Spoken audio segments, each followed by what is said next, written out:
Título 5. Da defesa do Estado e das instituições democráticas. Capítulo 1. Do Estado de Defesa e do Estado de Sítio. Seção 1. Do Estado de Defesa. Artigo 136. O Presidente da República pode, ouvidos o Conselho da República e o Conselho de Defesa Nacional, decretar estado de defesa para preservar ou prontamente restabelecer, em locais restritos e determinados, a ordem pública ou a paz social ameaçadas por grave e iminente instabilidade institucional ou atingidas por calamidades de grandes proporções na natureza. Parágrafo 1.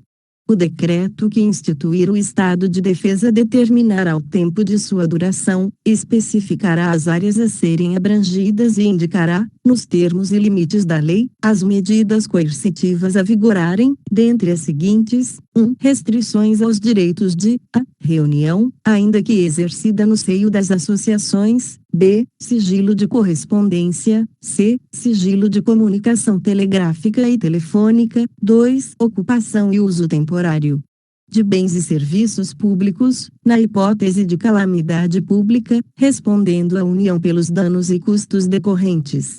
Parágrafo 2.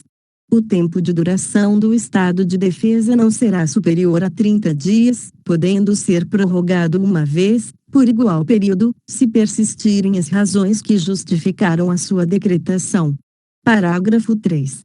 Na vigência do estado de defesa, 1. A prisão por crime contra o Estado, determinada pelo executor da medida, será por este comunicada imediatamente ao juiz competente, que a relaxará, se não for legal, facultado ao preso requerer exame de corpo de delito à autoridade policial. 2. A comunicação será acompanhada de declaração, pela autoridade, do estado físico e mental do detido no momento de sua autuação. 3. A prisão ou detenção de qualquer pessoa não poderá ser superior a 10 dias, salvo quando autorizada pelo Poder Judiciário. 4. É vedada a incomunicabilidade do preso.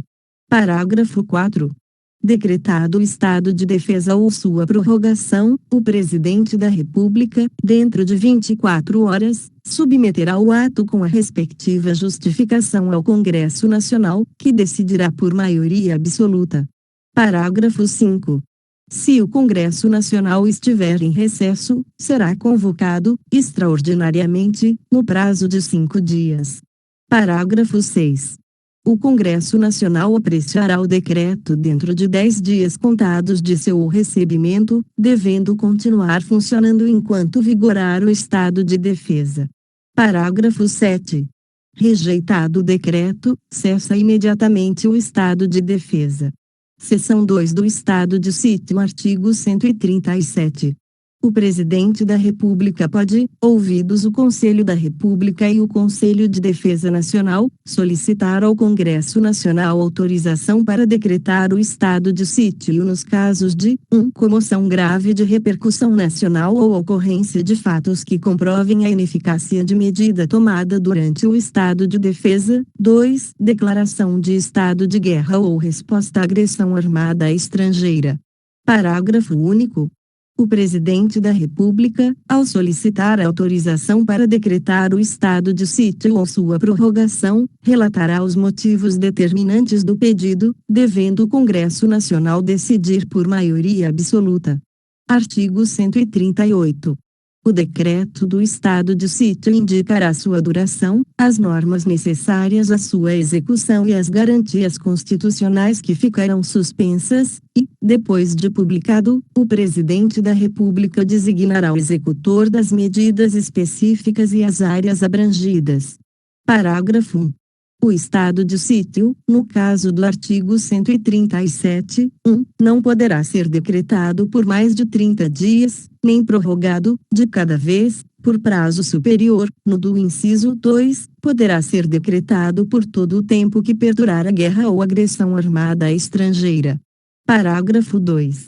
Solicitada a autorização para decretar o estado de sítio durante o recesso parlamentar, o Presidente do Senado Federal, de imediato, convocará extraordinariamente o Congresso Nacional para se reunir dentro de 5 dias, a fim de apreciar o ato. Parágrafo 3. O Congresso Nacional permanecerá em funcionamento até o término das medidas coercitivas. Artigo 139. Na vigência do estado de sítio decretado com fundamento no artigo 137, só poderão ser tomadas contra as pessoas as seguintes medidas: obrigação de permanência em localidade determinada; 2, detenção em edifício não destinado a acusados ou condenados por crimes comuns; 3, restrições relativas à inviolabilidade da correspondência, ao sigilo das comunicações, à prestação de informações e à liberdade de imprensa. Radiodifusão e televisão, na forma da lei. 4, suspensão da liberdade de reunião. 5, busca e apreensão em domicílio. 6, intervenção nas empresas de serviços públicos. 7, requisição de bens. Parágrafo único. Não se inclui nas restrições do inciso 3 a difusão de pronunciamentos de parlamentares efetuados em suas casas legislativas, desde que liberada pela respectiva mesa. Seção 3.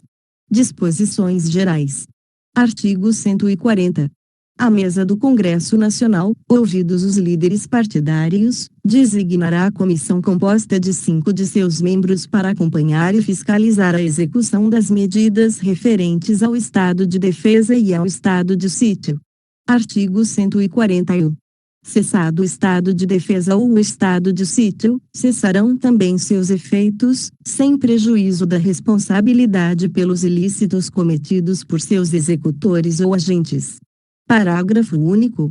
Logo que cesse o estado de defesa ou o estado de sítio, as medidas aplicadas em sua vigência serão relatadas pelo Presidente da República, em mensagem ao Congresso Nacional, com especificação e justificação das providências adotadas, com relação nominal dos atingidos e indicação das restrições aplicadas.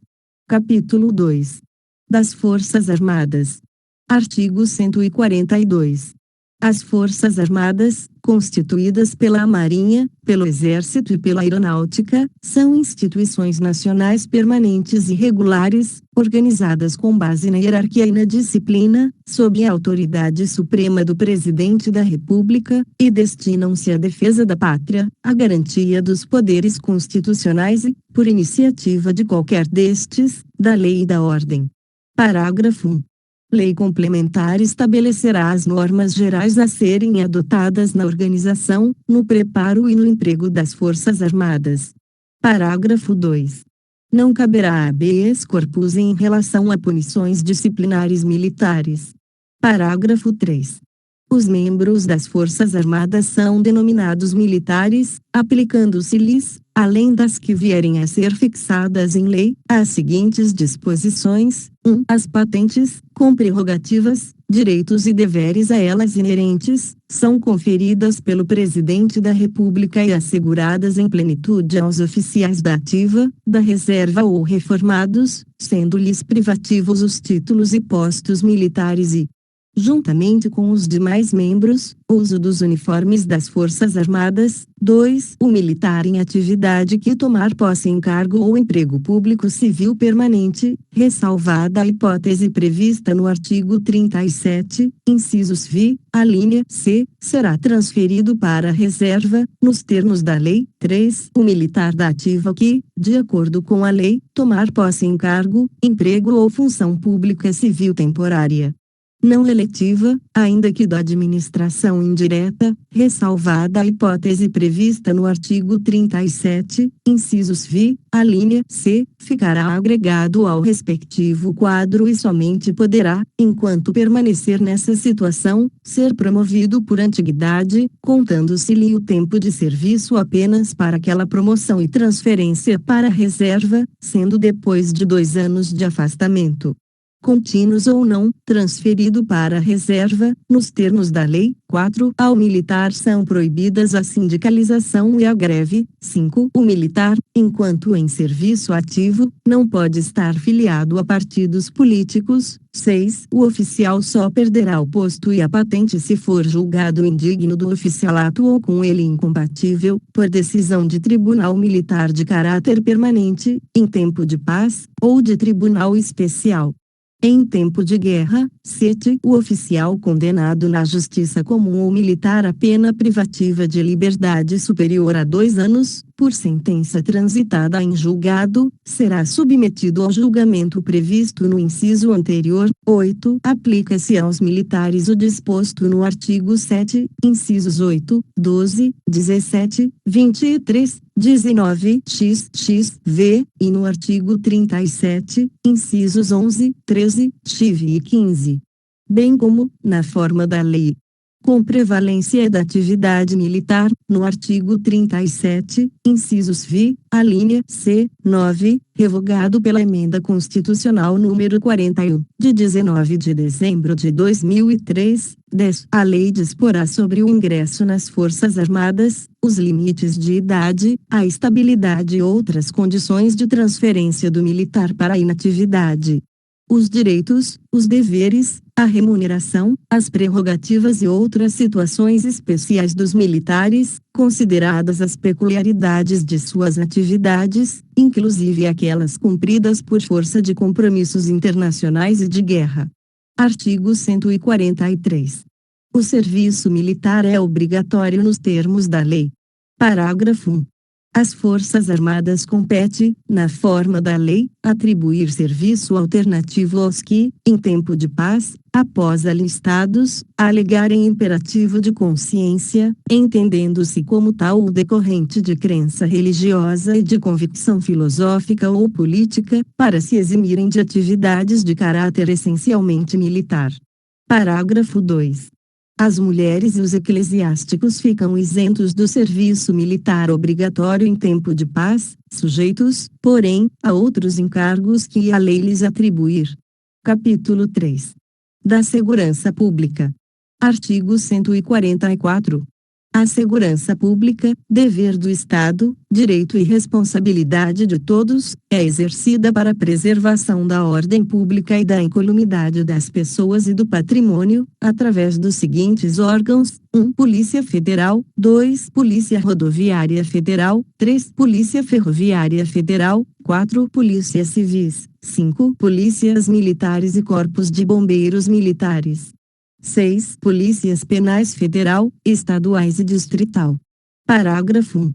A Polícia Federal, instituída por lei como órgão permanente, organizado e mantido pela União e estruturado em carreira, destina-se a 1. Apurar infrações penais contra a ordem política e social ou em detrimento de bens, serviços e interesses da União ou de suas entidades autárquicas e empresas públicas, assim como outras infrações cuja prática tenha repercussão interestadual ou internacional e exija repressão uniforme. Segundo se dispuser em lei. 2. Prevenir e reprimir o tráfico ilícito de entorpecentes e drogas afins, o contrabando e descaminho, sem prejuízo da ação fazendária e de outros órgãos públicos nas respectivas áreas de competência. 3. Exercer as funções de polícia marítima, aeroportuária e de fronteiras. 4. Exercer, com exclusividade, as funções de polícia judiciária da União. Parágrafo 2. A Polícia Rodoviária Federal, órgão permanente, organizado e mantido pela União e estruturado em carreira, destina-se, na forma da lei, ao patrulhamento ostensivo das rodovias federais. Parágrafo 3. A Polícia Ferroviária Federal, órgão permanente, organizado e mantido pela União e estruturado em carreira, destina-se, na forma da lei, ao patrulhamento ostensivo das ferrovias federais. Parágrafo 4. As polícias civis, dirigidas por delegados de polícia de carreira, incumbem, ressalvada a competência da União, as funções de polícia judiciária e apuração de infrações penais, exceto as militares. Parágrafo 5. As polícias militares cabem à polícia ostensiva e à preservação da ordem pública, aos corpos de bombeiros militares, além das atribuições definidas em lei, incumbe a execução de atividades de defesa civil. Parágrafo 5-A. As polícias penais, vinculadas ao órgão administrador do sistema penal da unidade federativa a que pertencem, cabe à segurança dos estabelecimentos penais. Parágrafo 6. As polícias militares e os corpos de bombeiros militares, forças auxiliares e reserva do exército subordinam-se, juntamente com as polícias civis e as polícias penais estaduais e distrital, aos governadores dos estados, do Distrito Federal e dos territórios. Parágrafo 7. A lei disciplinará a organização e funcionamento dos órgãos responsáveis pela segurança pública, de maneira a garantir a eficiência de suas atividades. Parágrafo 8.